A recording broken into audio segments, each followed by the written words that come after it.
জীবনে কিভাবে বাঁচা উচিত, জীবনযাপন কিছুটা রীতি মেনে করা উচিত।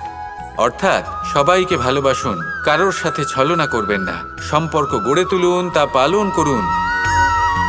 যদি ধন অর্জন করতে চান তাহলে নীতি মেনে করুন, ভেবেচিন্তে পরিকল্পনা করে। আবার বলবো, কারোর সাথে কোনো ছলনা নয়, কোনো অনুচিত কর্ম করবেন না ধন অর্জন করার জন্য। আর যদি ঈশ্বরকে ধন্যবাদ জানাতে চান তাহলে প্রীতি দ্বারা করুন। আর যে ব্যক্তি রীতি, নীতি আর প্রীতি এই তিনটি ভাব বুঝে উঠতে পারে এবং তা আত্মসাৎ করে নিতে পারে, তার অতীত, ভবিষ্যৎ এবং বর্তমানকাল সবকিছু সংযত হয়। আপনি কিভাবে জীবনযাপন করতে চান, কিভাবে ধন অর্জন করতে চান, ঈশ্বরকে ধন্যবাদ জানাতে চান, নির্বাচন আপনার। আসুন আমার সাথে ভালোবেসে বলুন, রাধা রাধা।